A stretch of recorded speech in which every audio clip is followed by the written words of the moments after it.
From LinkedIn News, I'm Leah Smart, host of Everyday Better, an award-winning podcast dedicated to personal development. Join me every week for captivating stories and research to find more fulfillment in your work and personal life. Listen to Everyday Better on the LinkedIn Podcast Network, Apple Podcasts, or wherever you get your podcasts.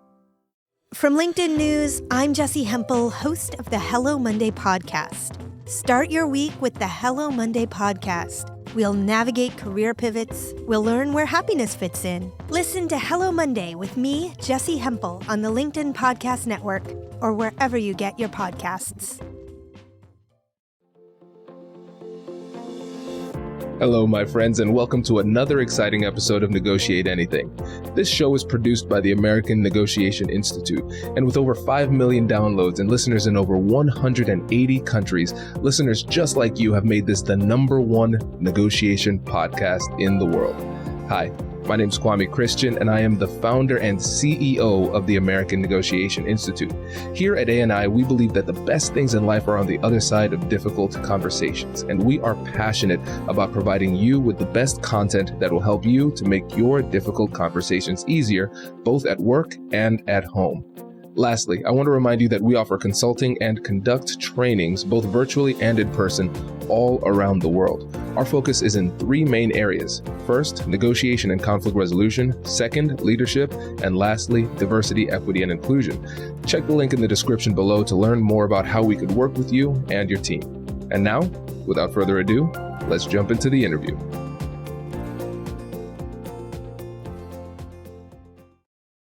Do I want to do? And I was asked, like, what kind of job do you want? And I said, I don't know, but I know that I really love mediating. I enjoy it. And my friend said, why don't you become a mediator? And I said, don't you need to be a lawyer?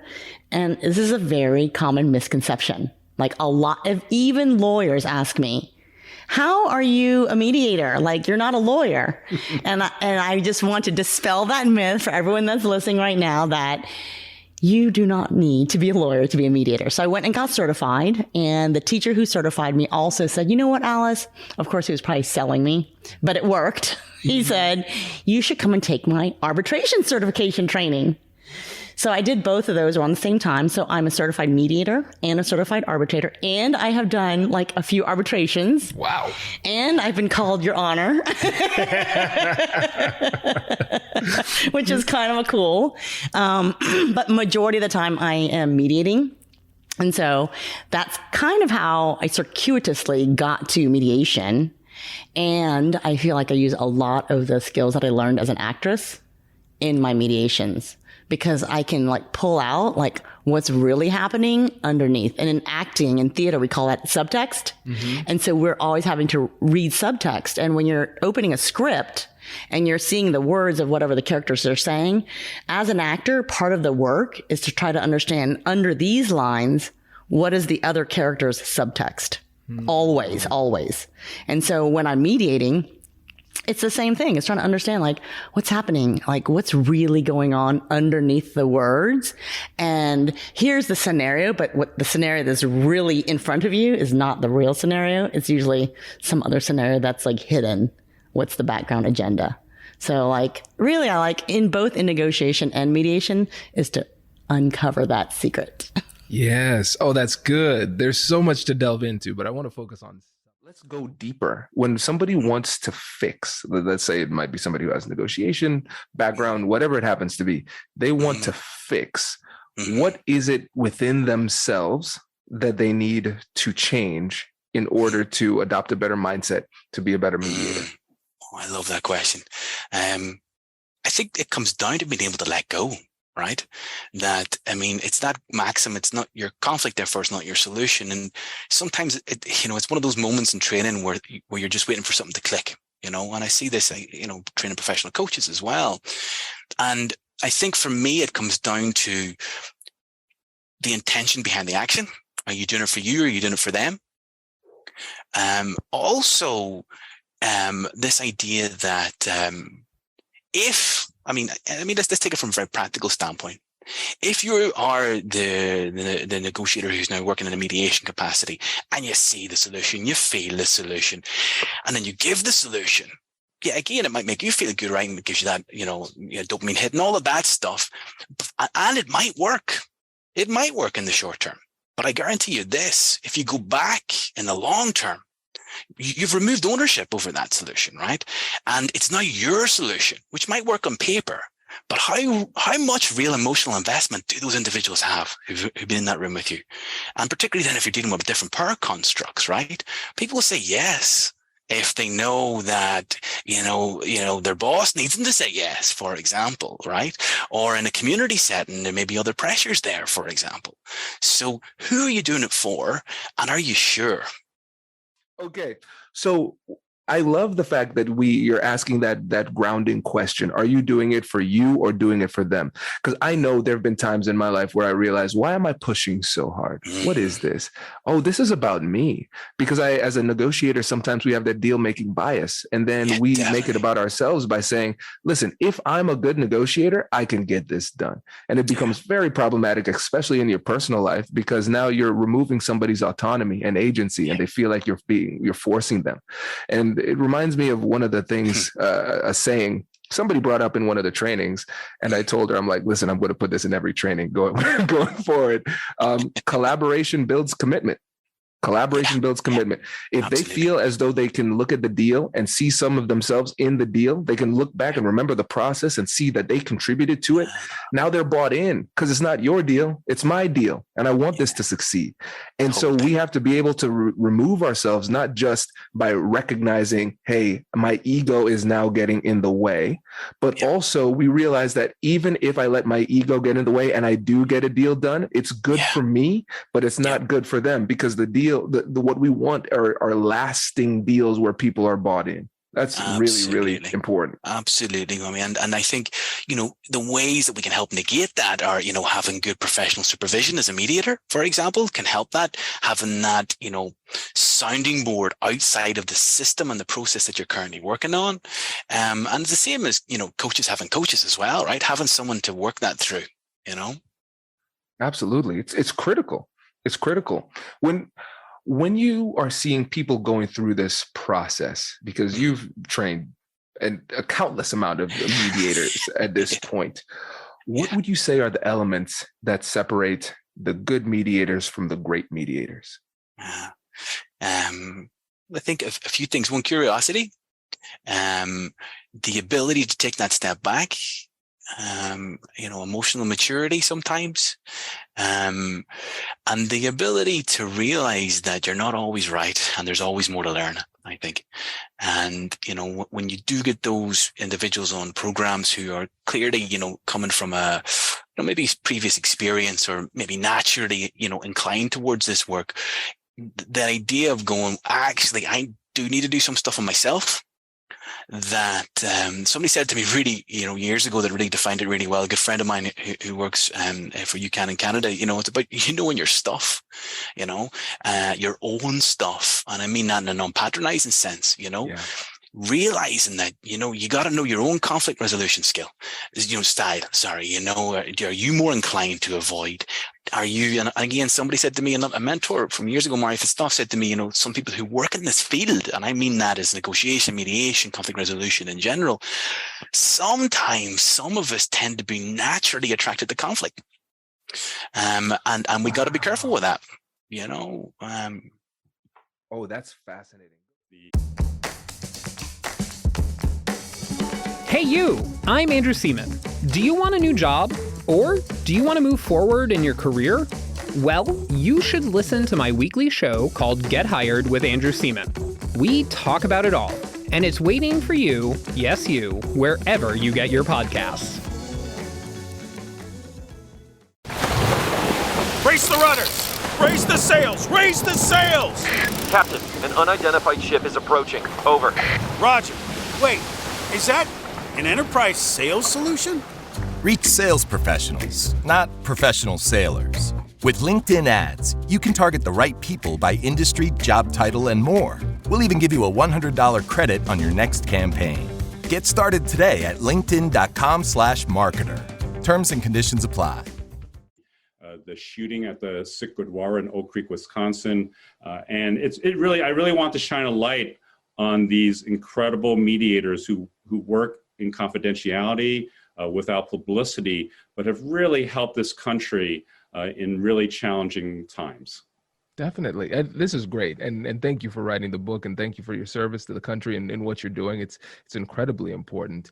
And then I think for this presentation, well, this podcast, I think the two things that I want to focus on today are, first, how mediation has helped over the course of American history, again, in ways that we probably haven't even recognized.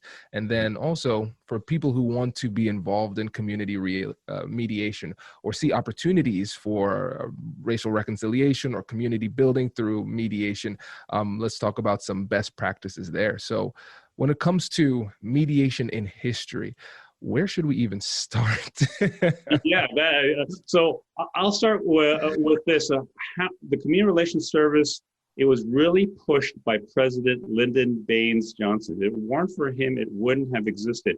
And if we may remember, I'll just start, what led to the creation was the Birmingham boycott in 1963. We remember the photos of Bull Connor and of the dogs and with the young African Americans there.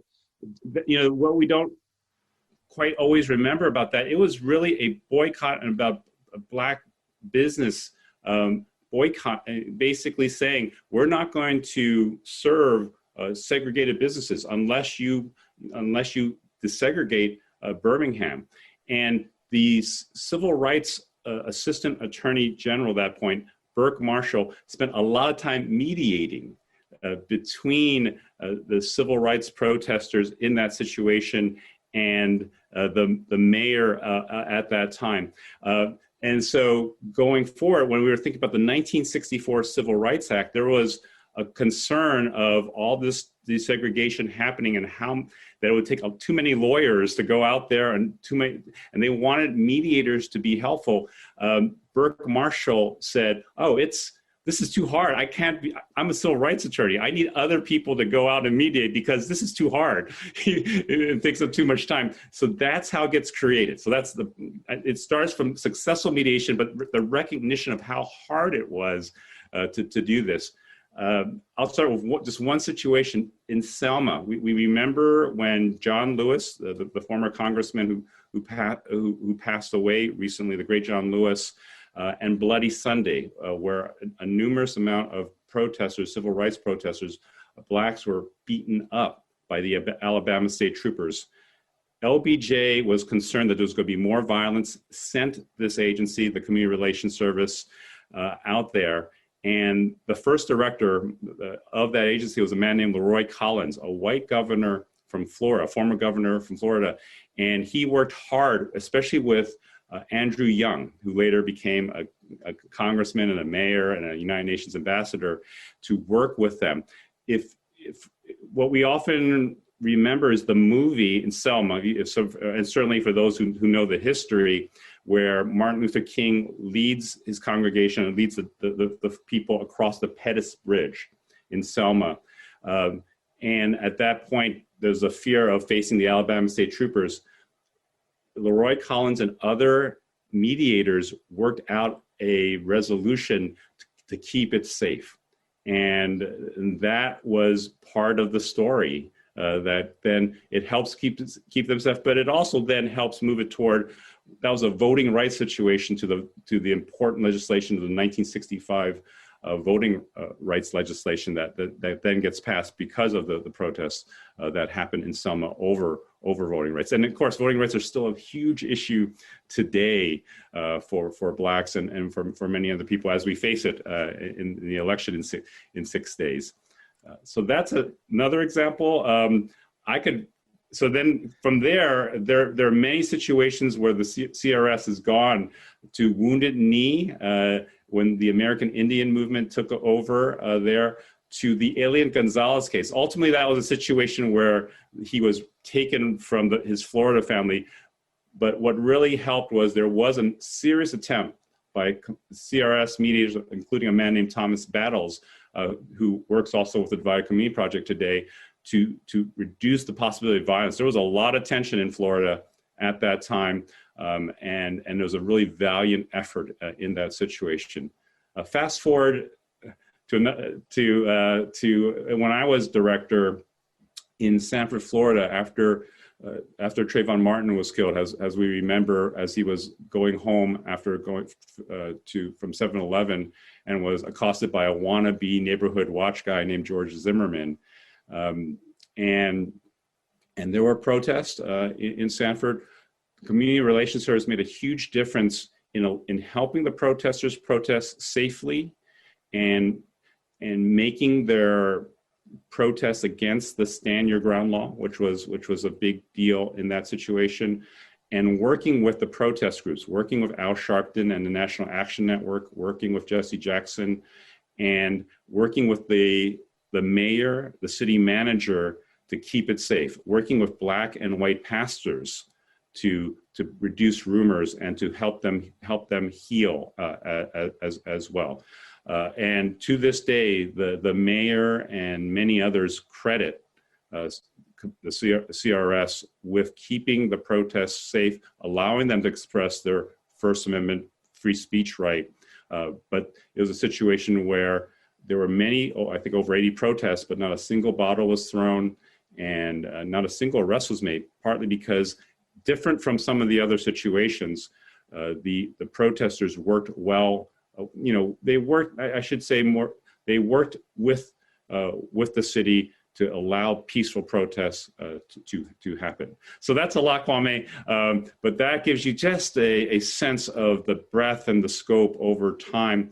It is, I think, what we forget, and what's important to know is that mediators can help what social justice is about, that there is a moral arc and that it does bend toward justice. And the purpose of here in the mediators is created by the 1964 Civil Rights Act. It's to accomplish those goals. It's to help move it in a way that we believe is right for our country.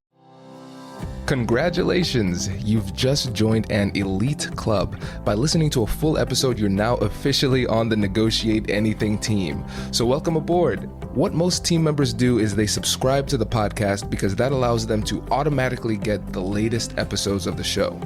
The best things in life lie on the other side of difficult conversations. Keep learning, keep practicing, and keep getting better. Your relationships will improve, your career will soar, and you'll have the confidence you need to get the most out of these crucial conversations.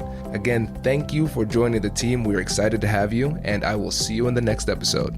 I'll catch you later.